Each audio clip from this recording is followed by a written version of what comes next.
You love them or hate them. This guy made over $1 million in 5. Meme coins make millionaires every month, whether you love them or hate them. This guy made over $1 million in 5 days. This guy turned $16,000 into 10 million. So that made me curious. Is it possible to predict the next big meme coin? Are there patterns that someone can spot to point to the next 100x? Or is all this some completely random gamble? Well, I've discovered something in my research. There are distinct patterns and rules to the meme coin game. Patterns that might just make you a fortune, and rules that protect you from rug pulls and scams. Now, just to be clear, this isn't financial advice. Meme coins, no matter how you approach them, they're pure degen gambling. But if you're sick like me, here's everything you need to know. Meme coins are pure psychology. In my research, an extremely clear pattern emerged. Meme coins are literally an assault on our psychology and our biases. The more psychological boxes a meme coin can check, the more likely the world is to purchase it. If the world is purchasing it and you were early, you get rich. It's that simple. So let's start with the name. There are thousands of meme coins named after dogs, Pepe, Elon Musk, anything memeable. And if you're a normal human being, your initial reaction to something like a Pepe that you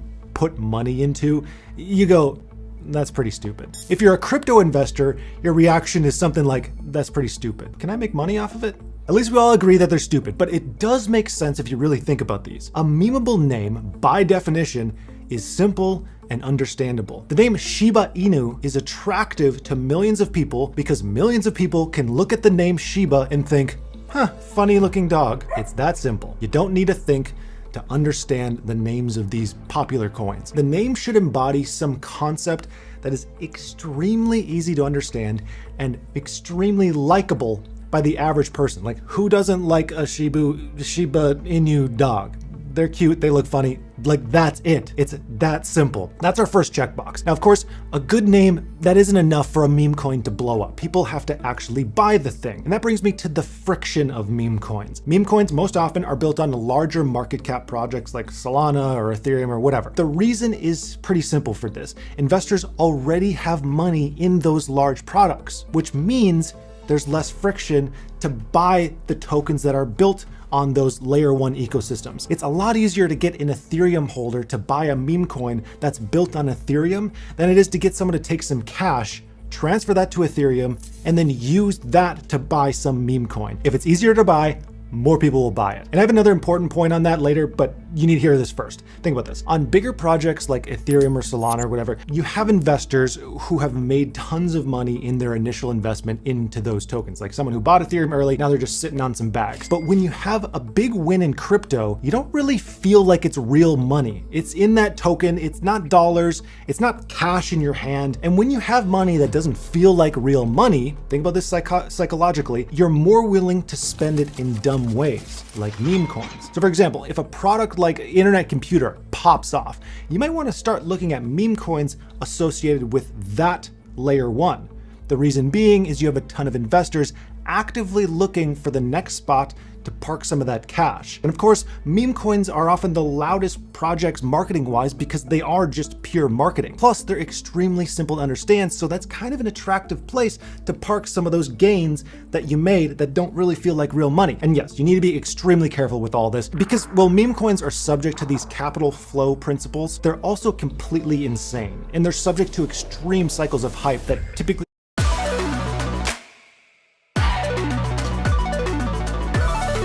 look like up, down, flat line, and then they just die forever. Some recover, but like most never do. So the question is why?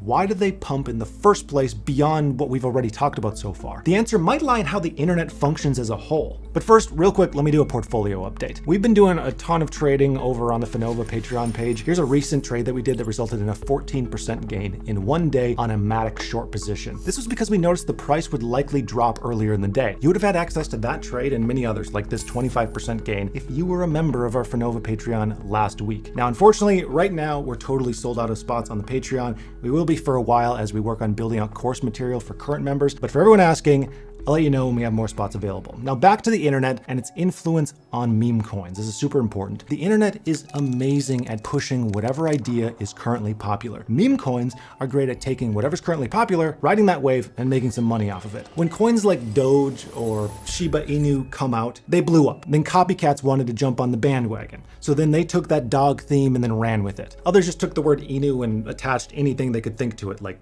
cock. cock inu.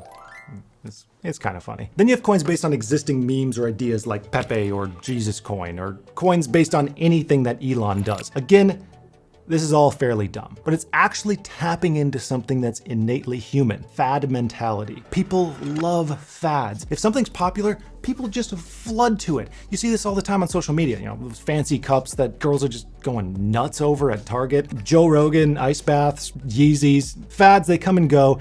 People can't get enough of them. For some reason, all of our brains are wired to bias towards thinking if something is popular, it has to be good. And meme coins are no different. Meme coins follow the same mentality, except they just directly monetize it.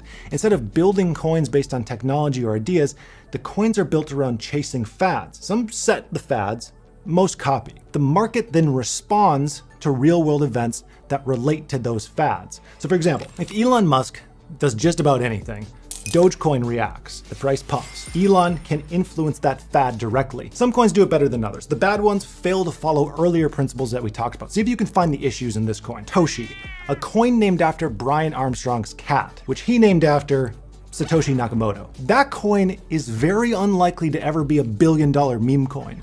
But why?